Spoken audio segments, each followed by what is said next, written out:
الله أكبر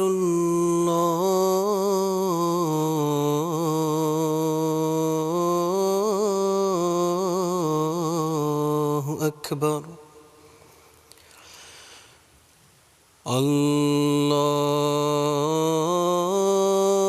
الله أكبر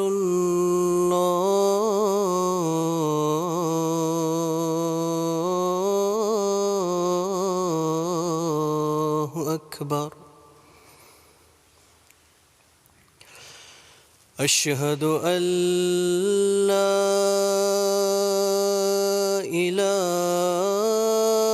إله إلا الله أشهد أن لا إله إلا الله أشهد أن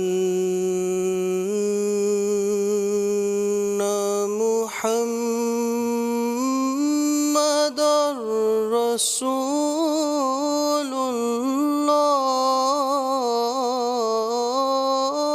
الله أشهد أن محمدًا رسول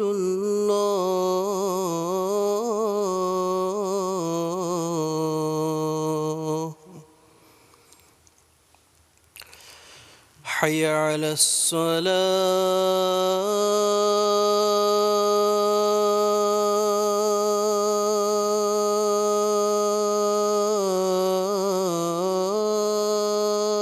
الصلاة حي على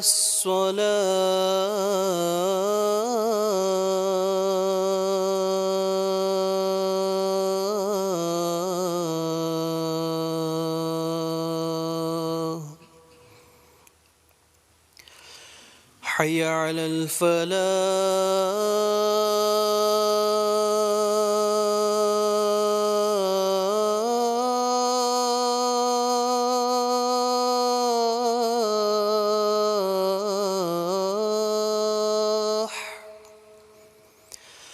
حي على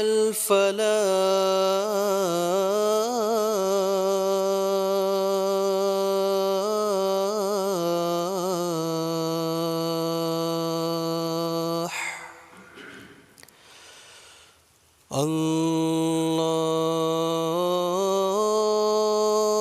الله أكبر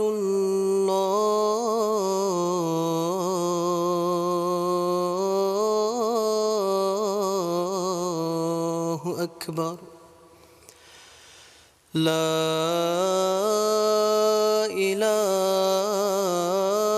إله إلا الله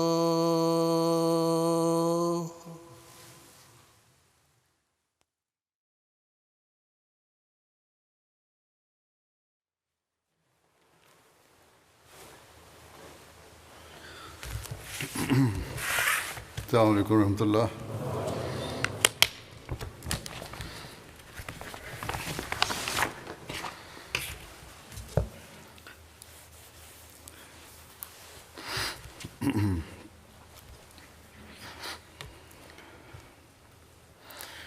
أشهد أن لا إله إلا الله وحده لا شريك له وأشهد أن محمدًا عبده ورسوله أما بعد فأعوذ بالله من الشيطان الرجيم بسم الله الرحمن الرحيم الحمد لله رب العالمين الرحمن الرحيم مالك يوم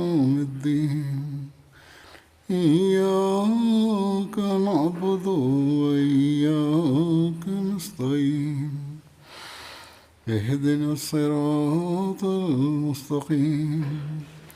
صراط الذين أنعمت عليهم غير المغضوب عليهم ولا الضالين.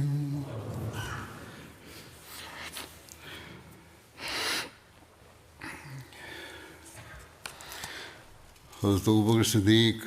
رضی اللہ عنہ کے ذکر کے اختتام پر میں نے بتایا تھا کہ بدری صحابہ کا ذکر تو اب ختم ہوا، لیکن بعض صحابہ جن کے بارے میں پہلے بیان کر چکا ہوں ان کی کچھ باتیں یا تفاصیل بعد میں سامنے آئی ہیں، جنہیں یا تو میں کسی وقت بیان کروں گا یا جب اس کی اشاعت ہوگی تو اس میں آ جائیں گی.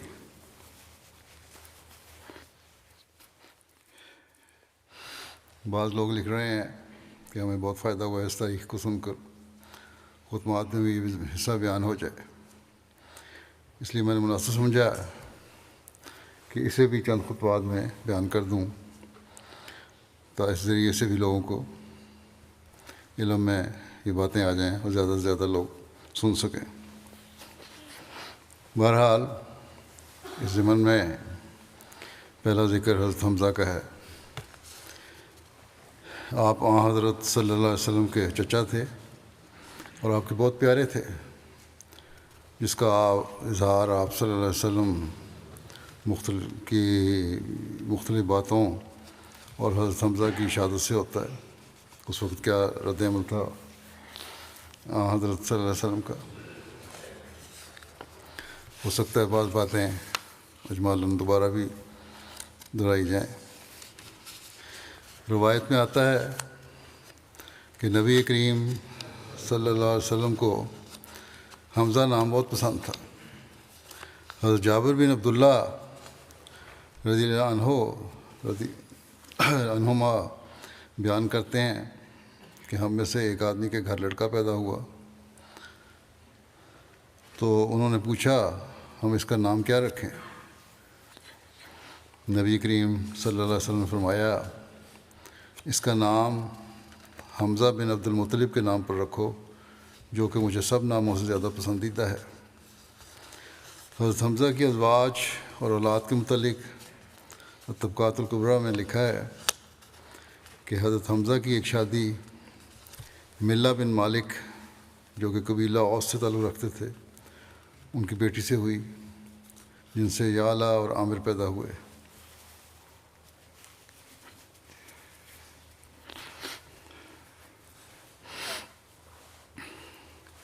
اپنے بیٹے یعلا کے نام پر ہی حضرت حمزہ کی کنیت ابو یعلا تھی. حضرت حمزہ کی دوسری زوجہ حضرت خولہ بنت قیس انصاریہ سے حضرت عمارہ کی ولادت ہوئی، جن کے نام پر حضرت حمزہ نے اپنی کنیت ابو عمارہ رکھا تھا. حضرت حمزہ رضی اللہ عنہ کی ایک شادی حضرت اسماء بنت امیس کی بہن حضرت سلمہ بنت امیس سے ہوئی، جن کے بطن سے ایک بیٹی حضرت امامہ کی پیدائش ہوئی. یہ وہی امامہ ہیں جن کے بارے میں حضرت علی، حضرت جعفر اور حضرت زید بن حارثہ رضی اللہ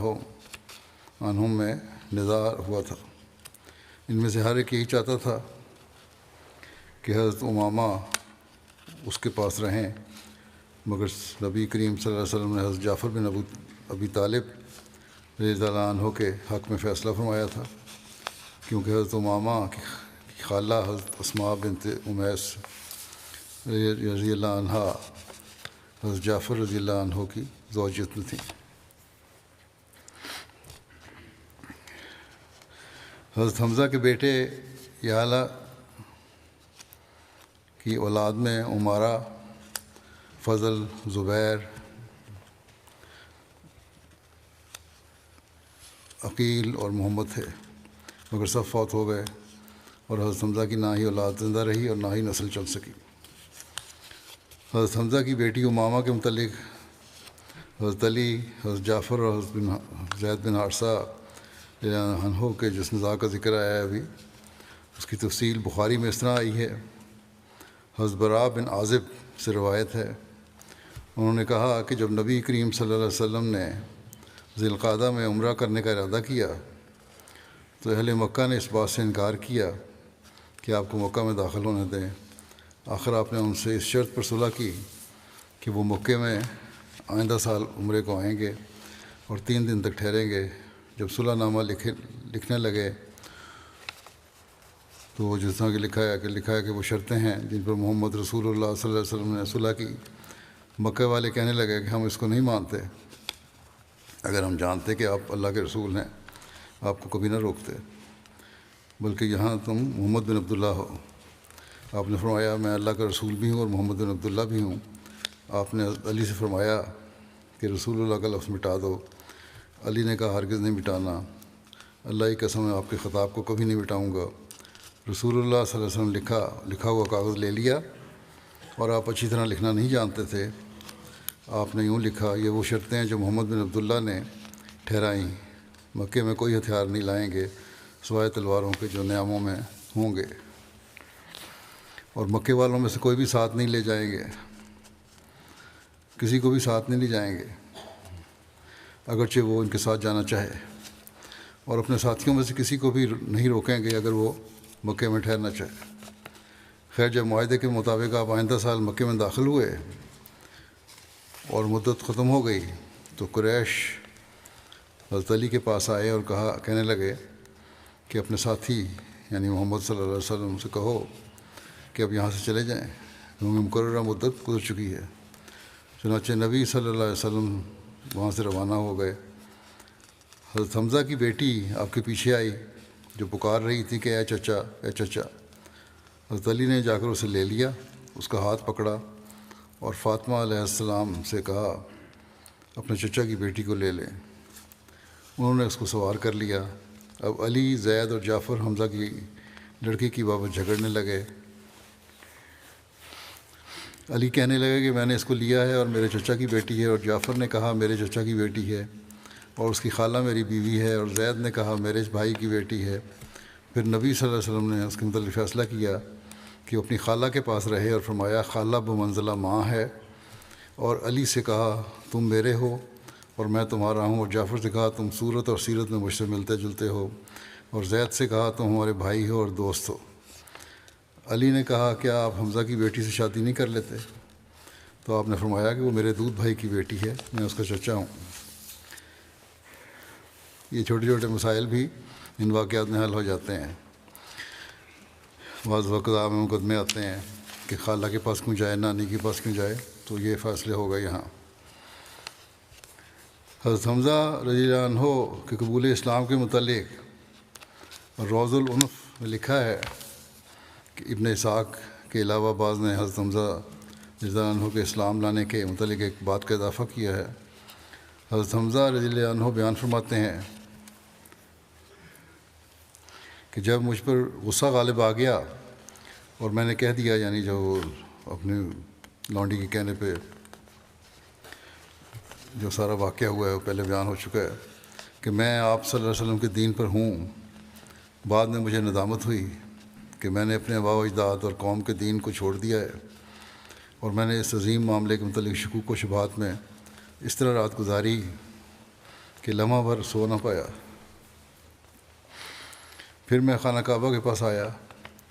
اور اللہ تعالیٰ کے حضور گریہ آزاری کی کہ اللہ تعالیٰ میرے سینے کو حق کے لیے کھول دے اور مجھ سے شکوک و شبہات کو دور کر دے۔ میں نے ابھی دعا ختم بھی نہ کی تھی کہ باطل مجھ سے دور ہو گیا اور میرا دل یقین سے بھر گیا۔ پھر صبح کو میں رسول اللہ صلی اللہ علیہ وسلم کی خدمت میں حاضر ہوا اور اپنی تمام حالت بیان کی،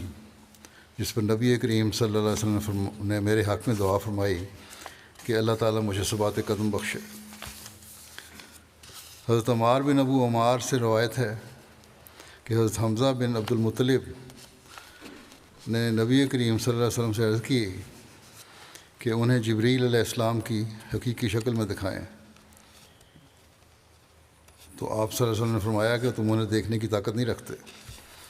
انہوں نے عرض کی کیوں نہیں؟ آپ صلی اللہ علیہ وسلم نے فرمایا کہ اپنی جگہ پر اب بیٹھ جاؤ اگر تم چاہتے ہو تو۔ راوی کہتے ہیں پھر جبرائیل علیہ السلام خانہ کعبہ کی اس لکڑی پر اتر آئے جس پر مشرکین طواف کے وقت اپنے کپڑے ڈالا کرتے تھے۔ پھر نبی کریم صلی اللہ علیہ وسلم نے فرمایا اپنی نگاہ اٹھاؤ اور دیکھو۔ جب انہوں نے دیکھا تو کیا دیکھتے ہیں کہ ان یعنی جبرائیل علیہ السلام کے دونوں پاؤں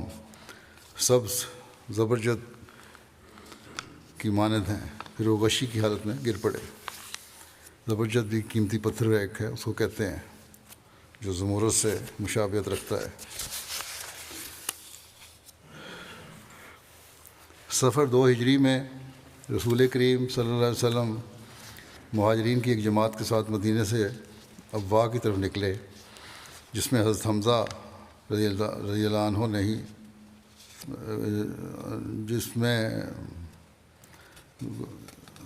حضرت حمزہ کی کو بھی شرکت کی توفیق ملی۔ اس غزوے میں آپ صلی اللہ علیہ وسلم کا جھنڈا حضرت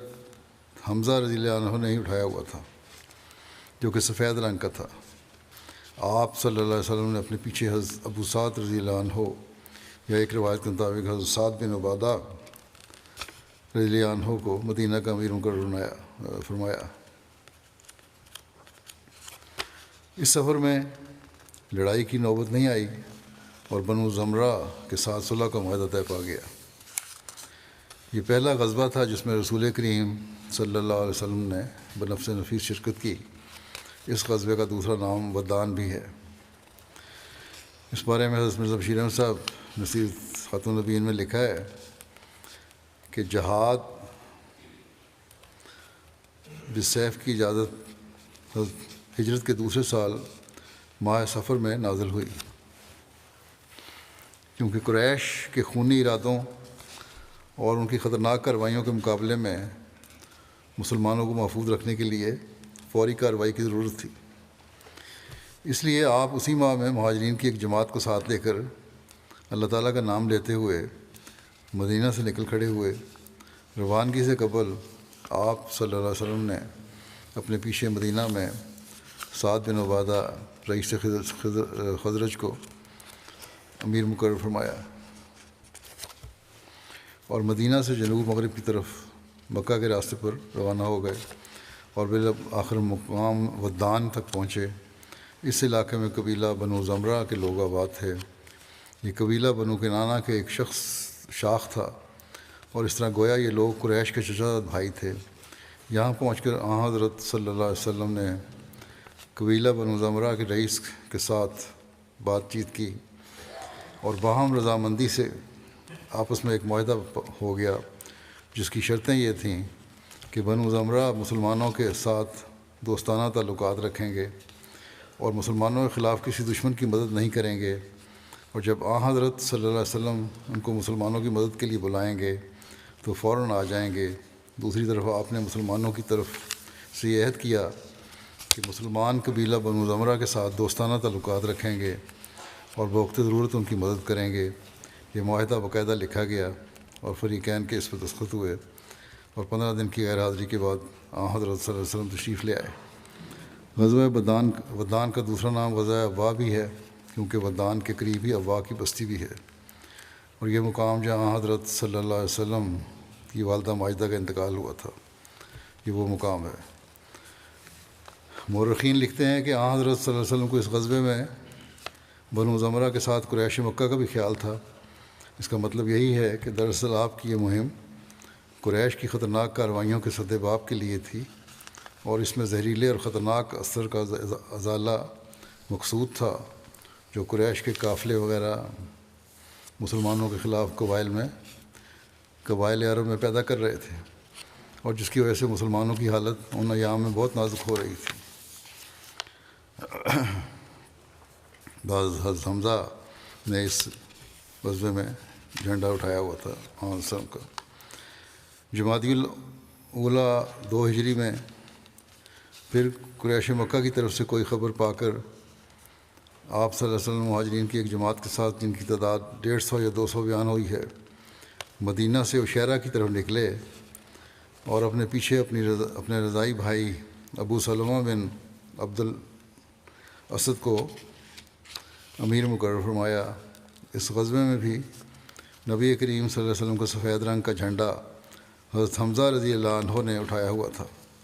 اس غزوے میں آپ کئی چکر کاٹتے ہوئے بالآخر ساحل سمندر کے قریب جنبو کے پاس مقام عشیرہ پہنچے، اور گو قریش کے ساتھ مقابلہ نہیں ہوا، مگر اس میں آپ نے قبیلہ بنو مدلج کے ساتھ انہی شرائط پر بنو زمرہ کے جو بنو زمرہ کے ساتھ تھیں ایک معاہدہ طے فرمایا اور پھر واپس تشریف لے آئے۔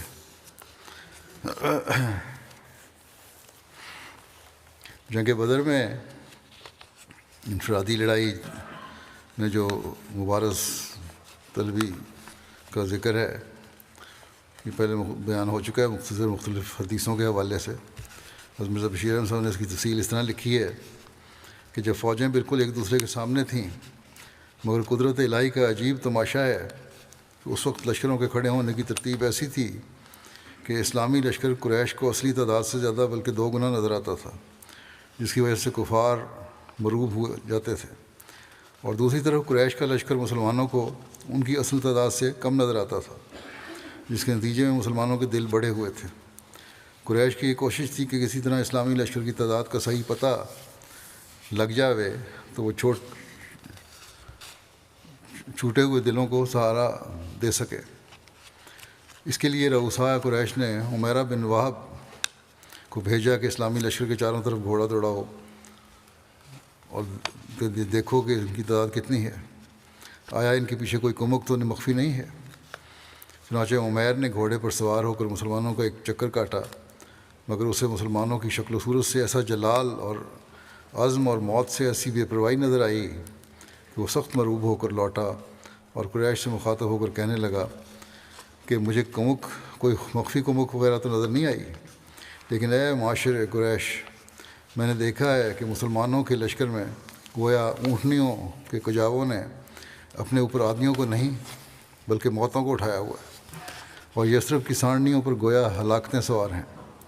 قریش نے جب یہ بات سنی تو ان میں ایک بے چینی سی پیدا ہو گئی۔ سراقہ جو ان کا ضامن بن کر آیا تھا کچھ ایسا مرعوب ہوا کہ الٹے پاؤں بھاگ گیا، اور جب لوگوں نے اسے روکا تو کہنے لگا مجھے جو کچھ نظر آ رہا ہے وہ تم نہیں دیکھتے۔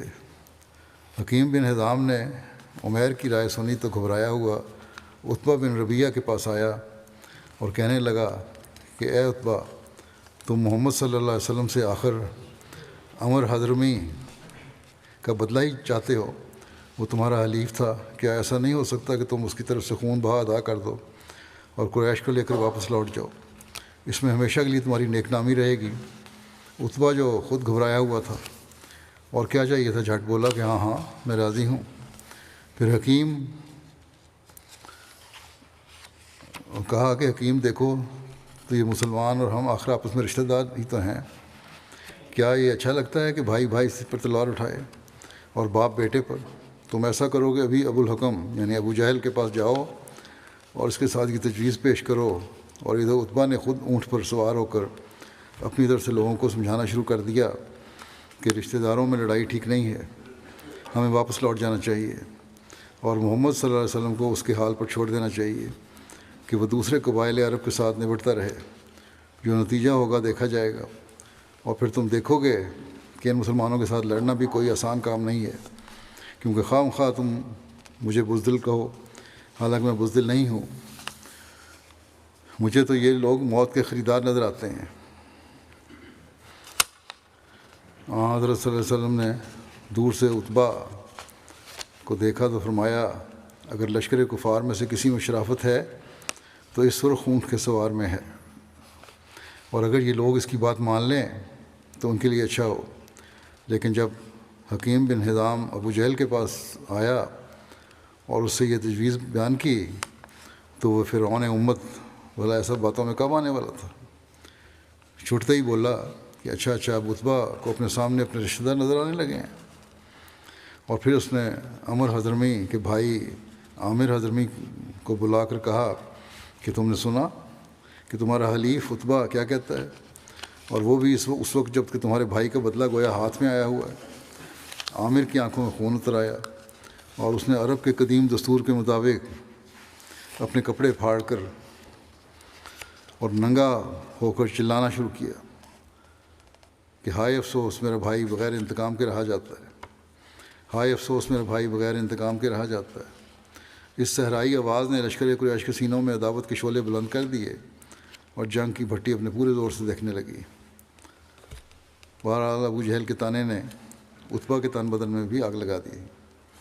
اس غصے میں بھرا ہوا وہ اپنے بھائی شیبہ اور اپنے لڑکے ولید کو ساتھ لے کر لشکر کفار سے آگے بڑھا اور عرب کے قدیم دستور کے مطابق انفرادی لڑائی کے لیے مبارز طلبی کی۔ چنانچہ انصار ان کے مقابلے کے لیے آگے بڑھے، مگر حضرت صلی اللہ علیہ وسلم نے ان کو روک دیا اور فرمایا، حمزہ تم اٹھو، علی تم اٹھو، عبیدہ تم اٹھو۔ یہ تینوں حضرت صلی اللہ علیہ وسلم کی نہایت قریبی رشتہ دار تھے، اور آپ چاہتے تھے کہ خطرے کی جگہ پر سب سے پہلے آپ صلی اللہ علیہ وسلم کے عزیز و اقارب آگے بڑھیں۔ دوسری طرف عتبہ وغیرہ نے بھی انصار کو دیکھ کر آواز دی کہ ان لوگوں کو ہم کیا جانتے ہیں، ہماری ٹکر کے ہمارے سامنے آئے ہیں۔ چنانچہ حمزہ اور علی اور عبیدہ آگے بڑھے۔ عرب کے دستور کے مطابق پہلے روشناسی ہوئی، پھر عبیدہ بن مطلب ولید کے مقابل ہو گئے، اور حمزہ عتبہ کے اور علی شیبہ کے۔ حمزہ اور علی نے تو دو باروں میں ہی اپنے حریفوں کو خاک میں ملا دیا، لیکن عبیدہ اور ولید میں 2-4 اچھی ضربیں ہوئیں اور بالآخر دونوں ایک دوسرے کے ہاتھوں سے کاری زخم کھا کر گرے، جس پر حمزہ اور علی نے جلدی سے آگے بڑھ کر ولید کا تو خاتمہ کر دیا اور عبیدہ کو اٹھا کر اپنے کیمپ میں لے آئے، مگر عبیدہ اس صدمے سے جان بر نہ ہو سکے اور بدر سے واپسی پر راستے میں انتقال کیا۔ حضرت حمزہ نے غزوہ بدر میں طعیمہ بن عدی سردار قریش کو بھی قتل کیا تھا۔ ایک روایت ہے غزوہ بدر کا واقعہ کے وقت کی، حضرت حمزہ نے نشے کی حالت میں حضرت علی کی اونٹنیوں کو مار دیا تھا۔ یہ شراب کے حرام ہونے سے پہلے کا واقعہ ہے۔ اس کی تفصیل بخاری میں یوں بیان ہوئی ہے، حضرت علی بن حسین مختلف راوی ہیں، میں اپنے والد حضرت حسین بن علی رضی اللہ عنہما سے روایت کرتے ہیں کہ حضرت علی بن ابی طالب رضی اللہ عنہ نے بیان کیا کہ رسول اللہ صلی اللہ علیہ وسلم کے ساتھ بدر کی لڑائی کے موقع پر مجھے ایک جوان اونٹنی غنیمت میں ملی اور ایک دوسری اونٹنی مجھے رسول اللہ صلی اللہ علیہ وسلم نے عنایت فرمائی۔ ایک دن ایک انصاری صحابی کے دروازے پر میں ان دونوں کو اس خیال سے باندھے ہوئے تھا کہ ان کی پیٹھ پر اصغر، وہ ایک گھاس ہے کہ جسے سنار وغیرہ بھی استعمال کرتے ہیں، خوشبودار گھاس ہے، رکھ کر بیچنے لے جاؤں گا۔ بنی قینقاع کا ایک سنار بھی میرے ساتھ تھا۔ اس طرح خیال یہ تھا کہ اس کی آمدنی سے فاطمہ رضی اللہ عنہا جن سے میں نکاح کرنے والا تھا ان کا ولیمہ کروں گا۔ حمزہ بن عبد المطلب رضی اللہ عنہ اسی انصاری کے گھر میں شراب پی رہے تھے۔ ان کے ساتھ ایک گانے والی بھی تھی۔ اس نے جب یہ مصرع پڑھا کہ ہاں آئے حمزہ اٹھو، حربہ جوان اونٹنیوں کی طرف بڑھو، حمزہ رضی اللہ عنہ جوش میں تلوار لے کر اٹھے اور دونوں اونٹنیوں کے کوہان چیر دیے، ان کے پیٹ پھاڑ ڈالے اور ان کی کلیجی نکال لی۔ ابن جریج نے بیان کیا کہ میں نے ابن شہاب سے پوچھا کہ کیا کوہان بھی کا گوشت بھی کاٹ لیا؟ انہوں نے بیان کیا کہ ان دونوں کے کوہان بھی کاٹ لیے اور انہیں لے گئے۔ ابن شہاب نے بیان کیا کہ حضرت علی رضی اللہ عنہ نے فرمایا، مجھے یہ دیکھ کر بڑی تکلیف ہوئی۔ پھر میں نبی کریم صلی اللہ علیہ وسلم کی خدمت میں حاضر ہوا۔ آپ کی خدمت میں اس وقت زید بن حارثہ رضی اللہ عنہ بھی موجود تھے۔ میں نے آپ کو اس واقعے کی اطلاع دی تو آپ تشریف لائے۔ ریاض رضی اللہ عنہ بھی آپ کے ساتھ ہی تھے اور میں بھی آپ کے ساتھ تھا۔ حضور صلی اللہ علیہ وسلم جب حمزہ رضی اللہ عنہ کے پاس پہنچے اور آپ صلی اللہ علیہ وسلم نے خفگی کا اظہار فرمایا تو حضرت حمزہ نے نظر اٹھا کر دیکھا، نشے کی حالت میں تھے۔ کہنے لگے آن وسلم کو بھی کہ تم سب میرے باپ دادا کے غلام ہو۔ حضور صلی اللہ علیہ وسلم الٹے پاؤں لوٹ کر ان کے پاس سے چلے آئے۔ یہ شراب کی حرمت سے پہلے کا قصہ ہے۔ انہوں نے کہا ایسی حالت میں بہتر ہے کہ اس سے بات نہ کی جائے، لیکن بعد میں بہرحال دیکھ لیں کہ جب شراب کی حرمت ہو گئی تو پھر اس کے نزدیک بھی یہ لوگ نہیں گئے۔ یہ معیار تھا صحابہ کا اللہ تعالیٰ کے حکموں کو ماننے کا، مٹکے توڑ دیے فوری طور پر۔ یہ نہیں کہ کہا کہ ہم آہستہ آہستہ چھوڑ دیں گے، جیسا کہ آج کل لوگ کہتے ہیں نشے کی عادت، اب تو پہلے نشے میں پڑ جاتے ہیں، جو ویسی غلط کام ہے، ممنوع ہے اسلام میں، اور پھر کہتے ہیں آہستہ آہستہ چھوڑ دیں گے، ہمیں مہلت دیجیے۔ بہرحال یہ ایک واقعہ ہے جو اس وقت تھا، اور پھر اس کے بعد ان کے قربانی کے معیار بھی بڑھتے چلے گئے۔ یقیناً حضرت حمزہ کو اس کے بعد شرمندگی بھی ہوئی ہوگی، کیا کہا انہوں نے۔ غزوہ بدر کے بعد جب بنو قینقاع کی مہم درپیش تھی تو اس میں بھی حضرت حمزہ رضی اللہ عنہ پیش تھے۔ اس غزوے میں بھی نبی کریم صلی اللہ علیہ وسلم کا جھنڈا حضرت حمزہ رضی اللہ عنہ نے ہی اٹھایا ہوا تھا۔ یہ جھنڈا سفید رنگ کا تھا۔ اس کی تفصیل حضرت مرزا بشیر احمد صاحب نے اس طرح لکھی ہے کہ جس وقت حضرت صلی اللہ علیہ وسلم مکے سے ہجرت کر کے مدینہ میں تشریف لائے، اس وقت مدینہ میں یہود کے 3 قبائل آباد تھے۔ ان کے نام بنو قینقاع، بنو نذیر اور بنو قریظہ تھے۔ حضرت صلی اللہ علیہ وسلم نے مدینہ میں آتے ہی ان قبائل کے ساتھ امن و امان کے معاہدے کر لیے اور آپس میں صلح اور امن کے ساتھ رہنے کی بنیاد ڈالی۔ معاہدے کی روح سے فریقین اس بات کے ذمہ دار تھے کہ مدینہ میں امن و امان قائم رکھیں گے، اور اگر کوئی بیرونی دشمن مدینہ پر حملہ آور ہو تو سب مل کر اس کا مقابلہ کریں۔ شروع میں تو یہود اس معاہدے کے پابند رہے، اور کم از کم ظاہری طور پر انہوں نے مسلمانوں کے ساتھ کوئی جھگڑا پیدا نہیں کیا۔ لیکن جب انہوں نے دیکھا کہ مسلمان مدینہ میں زیادہ اقتدار حاصل کرتے جاتے ہیں تو ان کے تیور بدلنا شروع ہوئے، اور انہوں نے مسلمانوں کی اس بڑھتی ہوئی طاقت کو روکنے کا تہیہ کر لیا، اور اس غرض کے لیے انہوں نے ہر قسم کی جائز اور ناجائز تدابیر اختیار کرنی شروع کی، حتیٰ کہ انہوں نے اس بات کی کوشش سے بھی دریغ نہیں کیا کہ مسلمانوں کے اندر پھوٹ پیدا کر کے خانہ جنگی شروع کرا دیں۔ چنانچہ روایت آتی ہے کہ موقع پر قبیلہ اوس اور خزرج کے بہت سے لوگ بیٹھے ہوئے تھے، باہم محبت و اتفاق سے باتیں کر رہے تھے کہ بعض فتنہ پرداز یہودیوں نے اس مجلس میں پہنچ کر جنگ بواس کا تذکرہ شروع کر دیا۔ یہ وہ خطرناک جنگ تھی جو ان 2 قبائل کے درمیان ہجرت سے چند سال قبل ہوئی تھی، اور جس میں اوس اور خزرج کے بہت سے لوگ ایک دوسرے کے ہاتھوں سے مارے گئے تھے۔ اس جنگ کا ذکر آتے ہی بعض جوشیلے لوگوں کے دلوں میں پھر پرانی یادیں تازہ ہو گئیں۔ گزشتہ عداوت کے منظر آنکھوں کے سامنے پھر گئے۔ نتیجہ یہ ہوا کہ باہم نوک جھونک اور تان و تشنیع سے گزر کر نوبت یہاں تک پہنچ گئی کہ اسی مجلس میں مسلمانوں کے اندر تلوار کھنچ گئی، مگر خیر گزری کہ حضرت صلی اللہ علیہ وسلم کو بروقت اس کی اطلاع مل گئی، اور آپ مہاجرین کی ایک جماعت کے ساتھ فوراً موقع پر تشریف لے آئے اور فریقین کو سمجھا بجھا کے ٹھنڈا کیا، اور پھر ملامت بھی فرمائی کہ تم میرے ہوتے ہوئے جاہلیت کا طریق اختیار کرتے ہو اور خدا کی اس نعمت کی قدر نہیں کرتے کہ اس نے اسلام کے ذریعے تمہیں بھائی بھائی بنا دیا۔ انصار پر آپ کی اس نصیحت کا احساس ہوا کہ ان کی آنکھوں سے آنسو جاری ہو گئے، اور وہ اپنی اس حرکت سے طائب ہو کر ایک دوسرے سے بغل گیر ہو گئے۔ جب جنگ بدر ہو چکی اور اللہ تعالیٰ نے اپنے فضل سے مسلمانوں کو باوجود ان کی قلت اور بے شرف سمانی کے قریش کے ایک بڑے جرار لشکر پر نمایاں فتح دی، اور مکے کے بڑے بڑے عمائد خاک میں مل گئے، تو مدینہ کے یہودیوں کی مخفی آتش حسد بھڑک اٹھی، اور انہوں نے مسلمانوں کے ساتھ کھلم کھلا نوک جھونک شروع کر دی، اور مجلسوں میں برملا طور پر کہنا شروع کیا کہ قریش کے لشکر کو شکست دینا کون سی بڑی بات تھی، ہمارے ساتھ محمد صلی اللہ علیہ وسلم کا مقابلہ ہو تو ہم بتا دیں گے کہ کس طرح لڑا کرتے ہیں۔ حتیٰ کہ ایک مجلس میں انہوں نے حضرت صلی اللہ علیہ وسلم کے منہ پر اس قسم کے الفاظ کہے۔ چنانچہ روایت آتی ہے کہ جنگ بدر کے بعد جب حضرت صلی اللہ علیہ وسلم مدینہ تشریف لائے تو آپ نے ایک دن یہودیوں کو جمع کر کے ان کو نصیحت فرمائی اور اپنا دعویٰ پیش کر کے اسلام کی طرف دعوت دی۔ آپ کی اس پرامن اور ہمدردانہ تقریر کا رؤسائے یہود نے ان الفاظ میں جواب دیا کہ اے محمد صلی اللہ علیہ وسلم، تم شاید چند قریش کو قتل کر کے مغرور ہو گئے ہو، وہ لوگ لڑائی کے فن سے ناواقف تھے، اگر ہمارے ساتھ تمہارا مقابلہ ہو تو تمہیں پتہ لگ جائے گا کہ لڑنے والے ایسے ہوتے ہیں۔ یہود نے صرف عام دھمکی پر اکتفا نہیں کیا،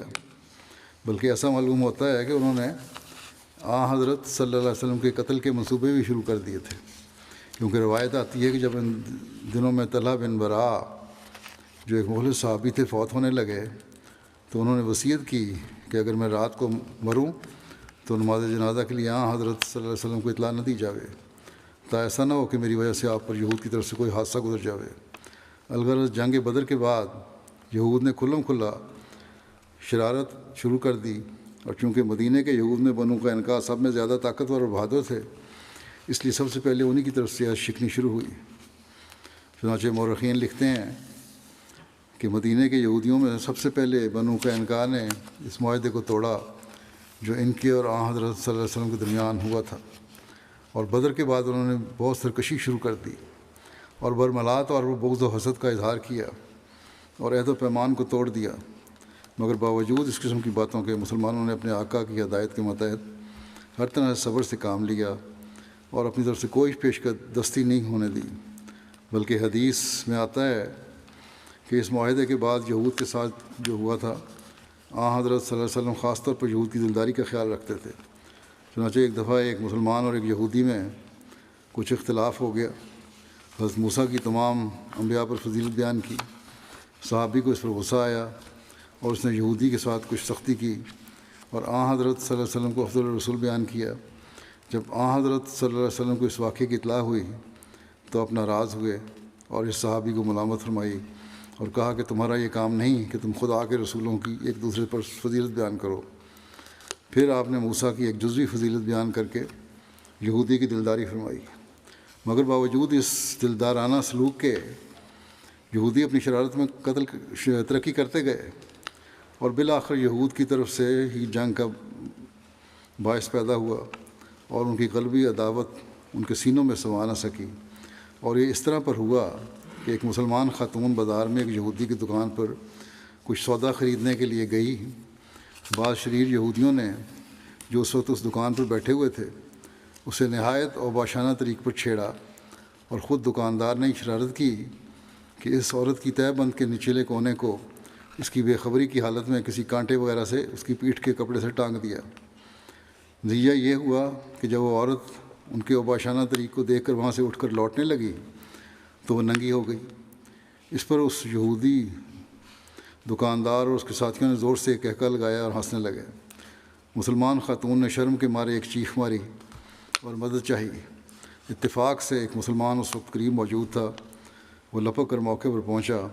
اور باہم لڑائی میں یہودی دکاندار مارا گیا، جس پر چاروں طرف سے اس مسلمان پر تلواریں برس پڑیں اور وہ غیور مسلمان وہیں ڈھیر ہو گیا۔ مسلمانوں کو اس واقعے کا علم ہوا تو غیرت قومی سے ان کی آنکھوں میں خون اتر آیا، اور دوسری طرف یہودی جو اس واقعے کو لڑائی کا بہانہ بنانا چاہتے تھے ہجوم کر کے اکٹھے ہو گئے اور ایک بلوے کی صورت پیدا ہو گئی۔ حضرت صلی اللہ علیہ وسلم کو اطلاع ہوئی تو آپ نے رؤسائے بنو قینقاع کو جمع کر کے کہا یہ طریق اچھا نہیں، تم ان شرارتوں سے باز آ جاؤ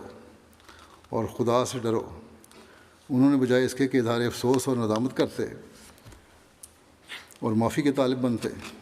سامنے سے نہایت متمردانہ جواب دیے اور پھر وہی دھمکی دہرائی کہ بدر کی فتح پر غرور نہ کرو، جب ہم سے مقابلہ ہوگا تو پتہ لگ جائے گا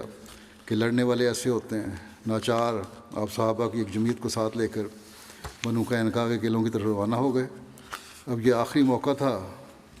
کہ وہ اپنے افعال پر پشیمان ہوتے، مگر سامنے سے جنگ پر آمادہ ہو گئے وہ بھی۔ الغرض جنگ کا اعلان ہو گیا اور اسلام اور یہودیت کی طاقتیں ایک دوسرے کے مقابلے پر نکل آئیں۔ اس زمانے کے دستور کے مطابق جنگ کا ایک طریقہ یہ تھا کہ قلعوں میں محفوظ ہو جاتے تھے اور محاصرہ ہو جاتا تھا، مخالف فریق قلعے کا محاصرہ کر لیتا تھا اور پھر گائے گائے ایک دوسرے پہ حملے ہوتے رہتے تھے، حتیٰ کہ یہاں تو محاصرہ کرنے والے فوج قلعے پر قبضہ کرنے سے مایوس ہو کر محاصرہ اٹھا لیتی تھی یا محصورین کی فتح سمجھی جاتی تھی، اور یہ محصورین کی فتح سمجھی جاتی تھی، اور یا محصورین مقابلہ کی تاب نہ لا کر قلعے کا دروازہ کھول کر اپنے آپ کو فاتحین کے سپرد کر دیتے تھے۔ اس موقع پر بھی بنو قینقاع نے یہی طریق اختیار کیا اور اپنے قلعوں میں بند ہو کر بیٹھ گئے۔ حضرت صلی اللہ علیہ وسلم نے ان کا محاصرہ کیا۔ 15 دن تک برابر محاصرہ جاری رہا، بالآخر جب بنو قینقاع کا سارا زور اور غرور ٹوٹ گیا تو انہوں نے اس شرط پر اپنے قلعوں کے دروازے کھول دیے کہ ان کے اموال مسلمانوں کے ہو جائیں گے، مگر ان کی جانیں اور ان کے اہل و عیال پر مسلمانوں کا کوئی حق نہیں ہوگا۔ حضرت صلی اللہ علیہ وسلم نے اس شرط کو منظور فرمایا، کیونکہ گو موسوی شریعت کی روح سے یہ سب لوگ واجب القتل تھے، اور معاہدے کی روح سے ان لوگوں پر موسوی شریعت کا فیصلہ ہی جاری ہونا چاہیے تھا، مگر اس قوم کا یہ پہلا جرم تھا، اور حضرت صلی اللہ علیہ وسلم کی رحیم و کریم طبیعت انتہائی سزا کی طرف جو ایک آخری علاج ہوتا ہے ابتدائی قدم پر مائل نہیں ہو سکتی تھی۔ لیکن دوسری طرف ایسے بدعہد اور معاند قبیلہ کا مدینہ میں رہنا بھی ایک مار آستین کے پالنے سے کم نہ تھا، خصوصاً جب اوس اور خزرج ایک منافق گروہ سے پہلے مدینہ میں موجود تھا۔ خزرج کا ایک منافق گروہ پہلے سے مدینہ میں موجود تھا، اور بیرونی جانب سے بھی تمام عرب کی مخالفت نے مسلمانوں کا ناک میں دم کر رکھا تھا۔ ایسے حالات میں حضرت صلی اللہ علیہ وسلم کو یہی فیصلہ ہو سکتا تھا کہ بنو قینقاع مدینہ سے چلے جائیں۔ یہ سزا ان کے جرم کے مقابلے میں اور نیز اس زمانے کے حالات کو ملحوظ رکھتے ہوئے ایک بہت نرم سزا تھی، اور دراصل میں صرف خود حفاظتی کا پہلو بھی مد نظر تھا، ورنہ عرب کی خانہ بدوش اقوام کے نزدیک نقل مکانی کوئی بڑی بات نہ تھی، خصوصاً جب کسی قبیلہ کی جائیدادیں زمینوں اور باغات کی صورت میں نہ ہوں، جیسا کہ بنو قینقاع کی نہیں تھیں۔ اور پھر سارے کے سارے قبیلے کو بڑے امن و امان کے ساتھ ایک جگہ چھوڑ کر دوسری جگہ جا کر آباد ہونے کا موقع مل جاوے۔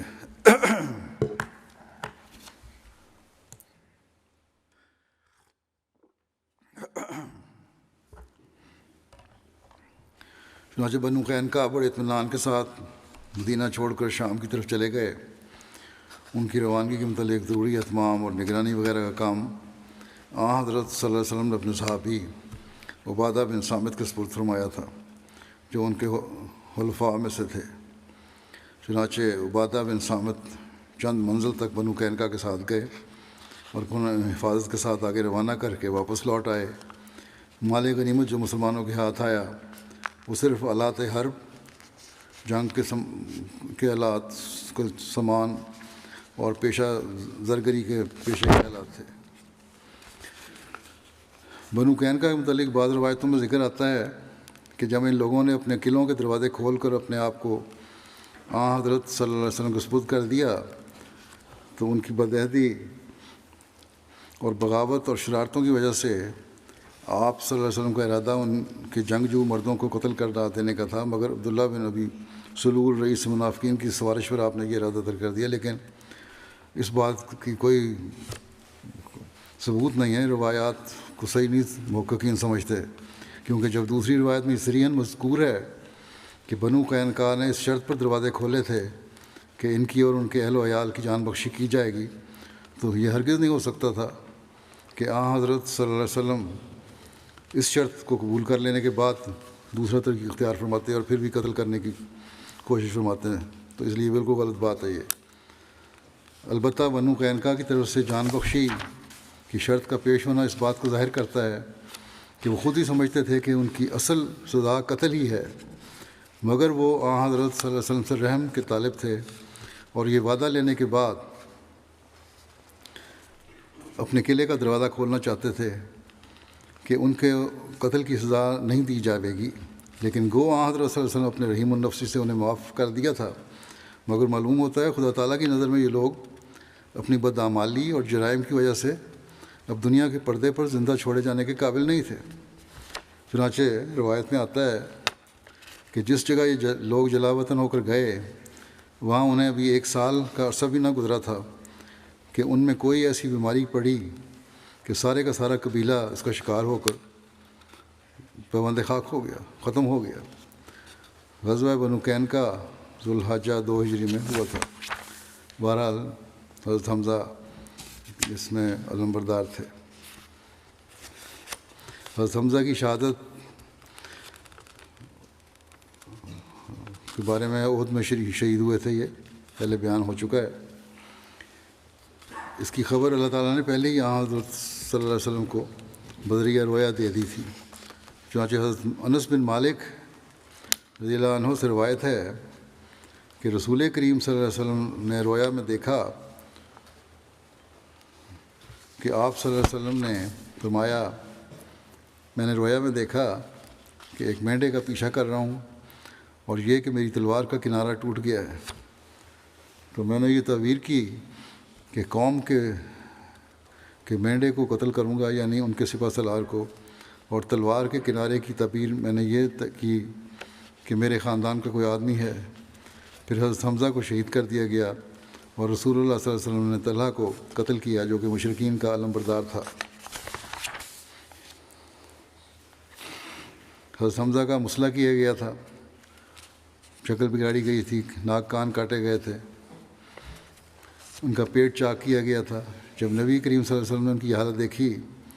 تو آپ صلی اللہ علیہ وسلم کو شدید رنج ہوا اور فرمایا، اگر اللہ نے مجھے قریش پر کامیابی دی تو میں ان کے 30 آدمیوں کا مسئلہ کروں گا۔ جبکہ ایک روایت میں ہے کہ آپ صلی اللہ علیہ وسلم نے قسم کھا کر فرمایا کہ ان کے 70 آدمیوں کو مسئلہ کروں گا، جس پر یہ آیت نازل ہوئی کہ وَإِنْ عَاقَبْتُمْ فَعَاقِبُوا بِمِثْلِ مَا عُوقِبْتُمْ بِهِ وَلَئِنْ صَبَرْتُمْ لَهُوَ خَيْرٌ لِلصَّابِرِينَ۔ اور اگر تم سزا دو تو اتنی ہی سزا دو جتنی تم پر زیادتی کی گئی ہے تھی، اور اگر تم صبر کرو تو یقیناً صبر کرنے والوں کے ساتھ لیے یہ بہتر ہے۔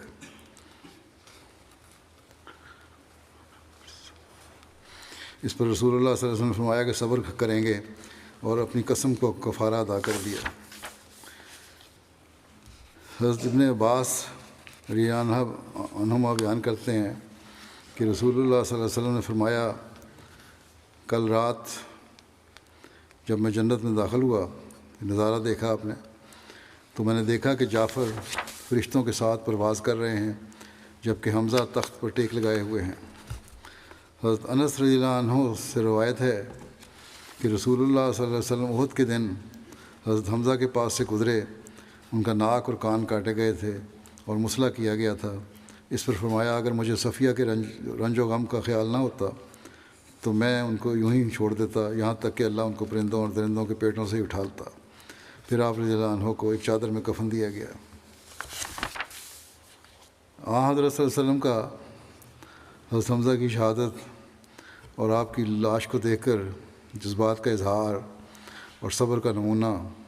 نہ صرف خود دکھانا بلکہ حضرت حمزہ کی بہن اور اپنی پھوپھی کو بھی اس کا پابند کرنا،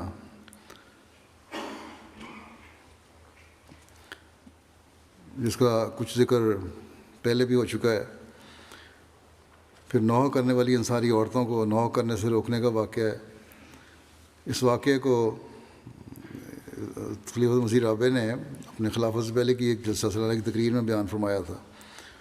وہ بیان کر دیتا ہوں، جس سے حضرت صلی اللہ علیہ وسلم کے اس واقعے سے خلق عظیم کا بھی پتہ لگتا ہے۔ بہرحال یہ مناسب ہے کہ یہاں بیان کیا جائے، پہلے تو مختصر حدیثوں کے حوالے سے بیان ہو چکا ہے۔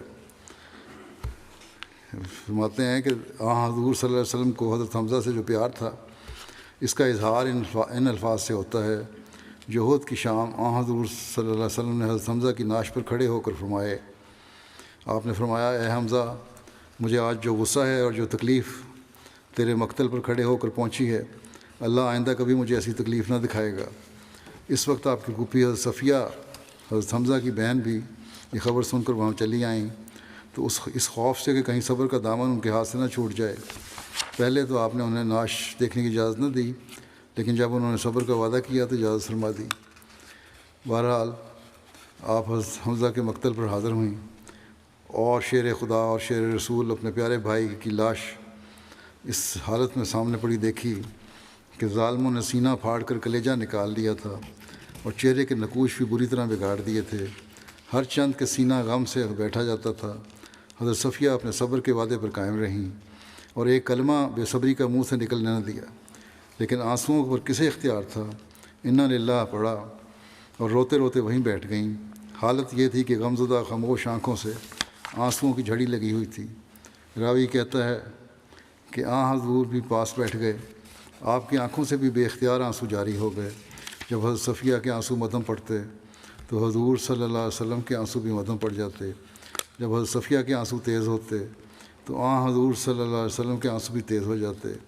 چند منٹ اسی حالت میں گزرے، بس حضور اور اہل بیت کا نوحہ ان چند خاموش آنسوؤں کے سوا اور کچھ نہ تھا، اور یہی سنت نبوی ہے۔ آپ مدینہ میں اس حال میں داخل ہوئے کہ تمام مدینہ ماتم کدہ بنا ہوا تھا، اور گھر گھر سے شہدائے احد کی یاد میں نوحہ گھروں کی آوازیں بلند ہو رہی تھیں۔ حضور صلی اللہ علیہ وسلم نے سنا تو بڑے درد سے فرمایا، حمزہ کو تو کوئی رونے والا نہیں۔ ہاں، حمزہ کو رونے والا وہ بھی کون سکتا ہے کہ اہل بیت کو تو صبح و شام صبر کی تلقین ہوا کرتی تھی۔ حضور کے اس درد بھرے فکرے کو جب بعض انصار نے سنا تو تڑپ اٹھے اور گھروں کی طرف دوڑے اور بیویوں کو حکم دیا کہ ہر دوسرا ماتم چھوڑ دو اور حمزہ پر ماتم کرو۔ دیکھتے دیکھتے ہر طرف سے حمزہ کے لیے آہو بکا کا ایک شور بلند ہوا اور ہر گھر حمزہ کا ماتم کدہ بن گیا۔ انصار بیویاں نوحہ کے پڑھتے ہوئے اور آنسو بہاتی حضور صلی اللہ علیہ وسلم کی رحمت قدے پر بھی اکٹھی ہو گئیں۔ حضور نے شور سن کر باہر دیکھا تو انصار بیویوں کی ایک بھیڑ لگی ہوئی تھی۔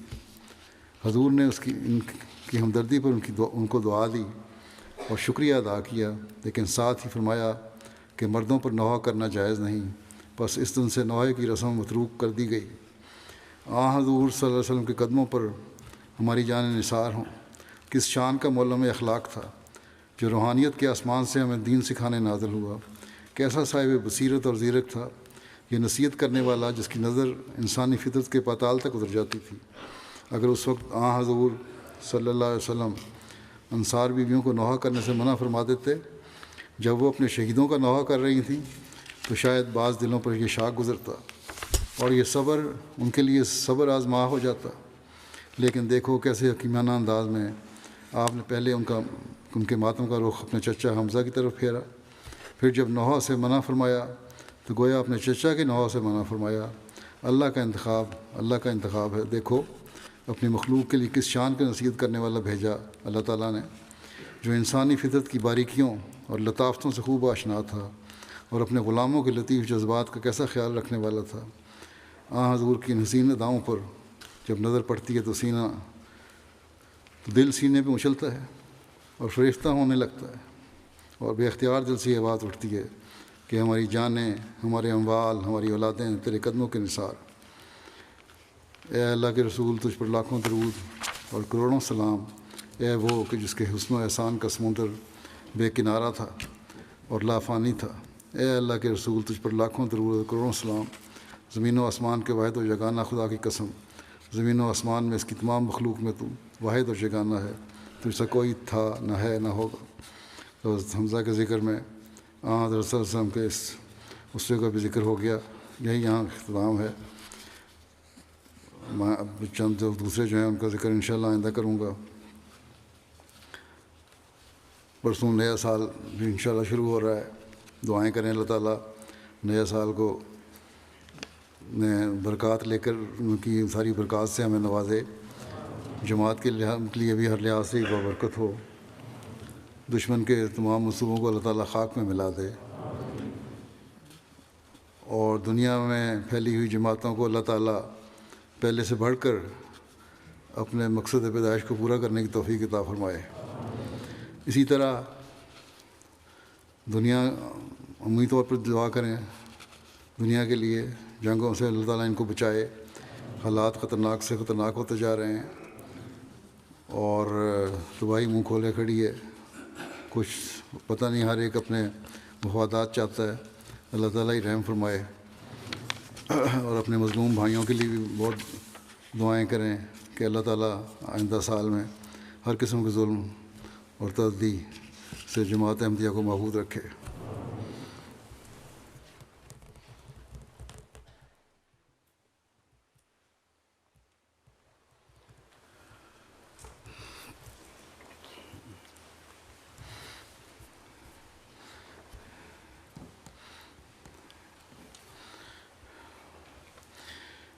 الحمد لله نحمده ونستعينه ونستغفره ونؤمن به ونتوكل عليه ونعوذ بالله من شرور أنفسنا ومن سيئات أعمالنا من يهده الله فلا مضل له ومن يضلل فلا هادي له ونشهد أن لا إله إلا الله ونشهد أن محمدا عبده ورسوله عباد الله رحمكم الله إن الله يأمر بالعدل والإحسان وإيتاء ذي القربى وينهى عن الفحشاء والمنكر والبغي يعظكم لعلكم تذكرون